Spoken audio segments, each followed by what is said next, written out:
Hello and welcome to our presentation where we'll be discussing our process of buying our very first home. My name is Zachary Alvarez and let's go ahead and get started.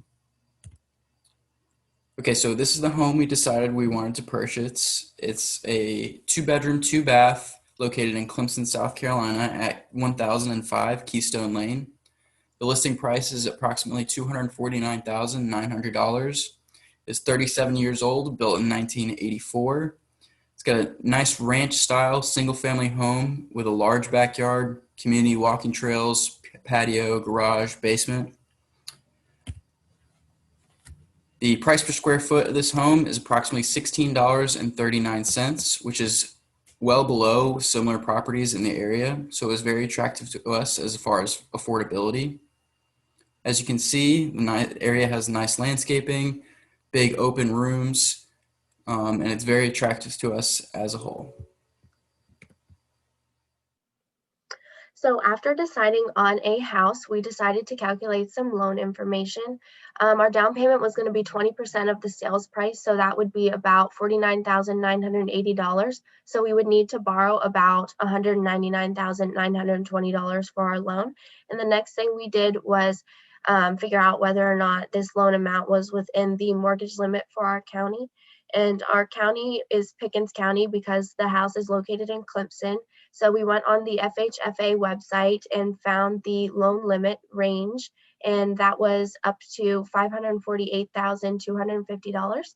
So at $199,920, our loan was well within that range.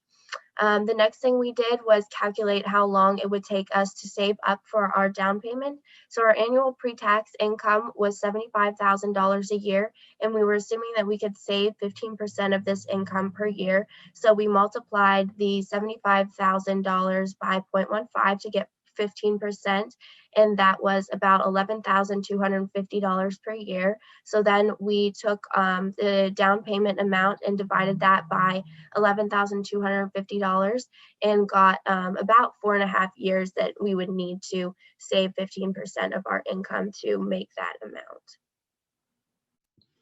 So when we spoke to our mortgage banker, we did 3 different mortgage scenarios with 3 different FICO score categories with the same 15-year mortgage to see what the difference in our annual interest rate would be dependent on what your credit score would be. So the first scenario we did was a 640 credit score, and that gave us a 3.5% annual interest rate. The second scenario was a 670 to a 739 credit score, and that gave us a 3% interest rate. And the final scenario was a 740 to a 799 credit score, which gave us a 2.875% annual interest rate. So as you can see from each of our scenarios, the lower your credit score, the higher your interest rate is going to be, and vice versa. The banks trust you more and they have more confidence in the fact that you're willing and able to pay them back. When you have a higher credit score, you're more trustworthy, so they're willing to give you a lower interest rate, which is why you want your credit score to be as high as possible before buying a house or anything of that sort. Since 2020 of last year, there's been a large mortgage market boom, and what they've seen is steadily declining rates coinciding with the 10-year Treasury note decline. It's ultimately led to historically low interest rates. Over the last couple of months, however, there's been a slight increase looking around the beginning of the year, but they've still remained relatively low, and that increase hasn't really, it's not been anything crazy. It's just been a sort of a slight increase there. And lenders are seeing buyers taking advantage of these low rates, and the housing market's been very active in the last year. The graph here just shows the trend of those rates since March of 2020, where the blue line is the 30-year fixed rate mortgage. And as you can see, it just kind of comes down to around the beginning of 2021, where you start to see that slight increase moving back up. This graph here is from the last 6 months, and it just kind of is a little bit closer view of what those rates have been doing. And you can see again that slight increase moving on to the past 30 days, and it really just shows how minimal the increase has been. It's just been a low, steady increase. Looking forward, as economies recover, there's the expectation that the T-note yield is going to rise. And with that, the mortgage rates are expected to increase off historic lows, but they'll still remain at a relatively low level. 2021, lenders are expecting that to be fairly stable. However, going into 2022, there's just too many unknowns. And so the outlook on 2022 is less clear. One thing that is affecting the housing market greatly right now is with the increased demand, there's been low inventory, and the supply of housing has been hasn't been able to keep up with the number of people looking to buy. So that's caused a large increase in home prices, which for the most part has hurt the first-time buyers and lower income buyers more heavily than it has some of the more middle class and upper middle class buyers. All right, hi, I'm Alex Cohen, and today we're going to talk a little bit about our 30-year fixed rate mortgage and the amortization. So in the top right corner, we can see we got this mortgage from the Atlantic Bay Mortgage Group. Moving down a little bit, we can see the property is located in Clemson, South Carolina. It's a conventional fixed rate mortgage for 30 years, which is 360 months. And the rate charged on the loan is 3.625%.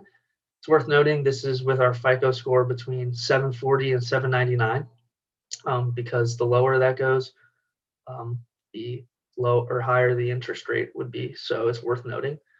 And it's a 80% loan, so we're going to make a 20% down payment. Moving up to the left, the origination fee of $995, 0.125% is the discount points charged on the loan. And there's a few other fees associated with the loan up there that we would have to pay for closing costs. And moving down, we see estimated total closing costs around $3,436.90. Now moving across to the right, see the contract price of the house, $249,900. Moving down a little bit, estimated closing costs and the points. So we can see the total due, and then our total loan amount that we are going to actually get from the bank is $199,920. Moving on to the bottom of the quote here, we see on the left are just some prepaid items. So these are estimated costs that we would have to pay, such as insurance, property taxes, things like that. And those come out to around $2,000. So then back on the right, we see that with our loan being $199,920 from the bank, we're going to owe $55,489.73 upfront to get our $199,920 mortgage.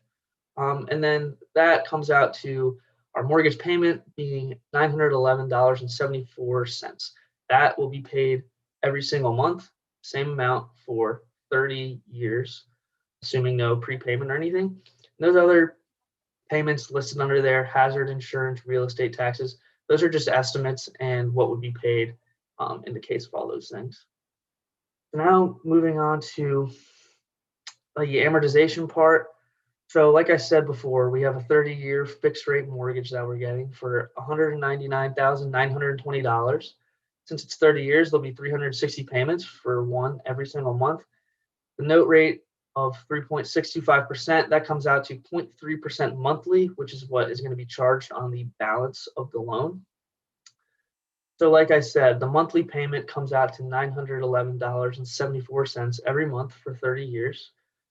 Total principal paid at the end will be that $199,920, and the total interest paid because of the 0.3% charged every single month is going to be $128,305.59 over the life of the loan. So the total amount paid on this $199,920 loan will be $328,225.59. So as you can see, the interest does have a pretty big share of that. And on the right, we have two charts here. So on the top right, The blue line is the balance, so that's obviously decreasing over the life of the loan. The red is the accumulated interest, and the green is the principal paid. So obviously the principal is all the way paid back at the end, but we can see from that chart there, the cumulative interest is greater than the principal paid for a decent size of the loan. So that is important to note, and we'll talk about that a little bit in a second. And then the bottom right kind of shows that as well. For the first decent bit of the loan, you're paying more interest per month than you are paying principal. So that affects how much you're paying down the balance of the loan, which also affects your interest payments, as that 0.3% monthly is charged on the rest of the balance at that time. So moving on here, we have the amortization table of our 30-year loan. Essentially, the period here is how many, or what payment period we're in. There's 360 for once every month times 30 years. Payment amount is constant. Since we have a conventional fixed rate mortgage, we have the same payment of $911.74 every single term. The interest, that is that 0.3% charged on the balance of the loan every single month. So that decreases over the life of the loan. And then the cumulative interest is just how much we paid, which I said a little earlier was around $128,000 over the full life of the loan. The principal is just that difference between our payment and the interest paid that month. So that's how much we're paying down the balance of the loan. So we can see that the balance is decreasing by that $307.81 in the first period, and then $308.74 in the second period, all the way throughout the life of the loan. And the principal paid is just how much is going to be paid at the end, which is going to equal that $199,920. And the balance decreases as the principal is paid down. On the right, I have highlighted there period 132, because this is the point in the amortization of the loan where we start paying down the principal more than interest. So as we can see, the principal paid down in year 132 is $456.97, and the interest paid in that period is $454.76. That'll be the first period that principal is more than the interest paid. That's in the 132nd period. So that's about 11 years into the future where we're actually going to be paying down the balance of the loan more than interest. So that is important to note, and kind of a big part in how these fixed rate mortgages work with a constant payment every single month. And it's important to note that that's 11 years in the future. So then here we just have the end portion of the loan. So periods 324 through 360, which would be the last payment. And we can see how the interest is decreasing while the payment stays the same. The principal being paid down is increasing every single month. And then we can see in period 360, that's the last payment of the mortgage, we're paying down principal of $908.99, and our interest charged is only $2.75. That's very minimal because the balance of the loan is very low at that point. So that 0.3% charged monthly isn't very much when the balance of the loan is getting lower. And the principal paid obviously is getting down to equal $199,920 by the end, because it's fully paid off with those constant payments every single month over that 30-year period. So that's just kind of the basic amortization table, how this would work when getting a mortgage, a constant payment, and for 30 years, which is those 360 periods that we're going to make payments for. Based on all of the information that our group has collected, we have decided that it would be better to buy this house than it would be to rent it in the long term. Assuming a 20% down payment, we would have to pay $49,980 up front for this house. The monthly mortgage payment would be $911.78, plus insurance, taxes, maintenance, and homeowners association fees. With all of these fees, the monthly cost of buying this house is still significantly less than the estimated rent of $1,999 for the same house. As a recent graduate making $75,000 a year, we would need to save 15% of our income for 4.44 years. Right after graduation, We may not be able to afford this down payment, which means that in the short term, renting may be the better option. However, overall, buying allows us to make an investment in real estate and earn equity over time. Buying may temporarily cause us to have a limited disposable income to use in other aspects of life, but is a smarter big picture decision financially. So now I'm going to talk a little bit about what we learned. So the first thing that we learned was how to find a house that is affordable within a certain budget. I think that this was really useful for us because especially a lot of us, not having a lot of money right now and coming out of college and hopefully getting good jobs and making a decent amount of money, it is going to be really important for us to learn how to budget that money effectively. And then we also learned how to calculate loan amount and down payment and how long we're going to need to save for that down payment. I think it's really easy to think, okay, I'm going to come out of college and I'm going to purchase a house, but that might not be the case if you don't have $50,000 just sitting around to put towards a down payment. And then we learned how to obtain a quote from a mortgage banker. This was definitely interesting. So getting to have this under our belt and doing this one time, I think was very useful for all of us and really helped us understand the process. And then we also learned what factors play into the interest rates we receive. And this was really where credit score came in. I know that a lot of people talk about how important it is to get your credit up, get that first credit card and really be working towards getting good credit and how important that is. And I think that was really apparent while doing this project because it could make the difference between being able to afford a house and not being able to afford a house. And then the last thing we learned was whether buying or renting is the smarter option at a certain point in life and just how to calculate that and make that decision. And at this point, buying would be the more effective decision for us because we were able to pay towards getting some equity.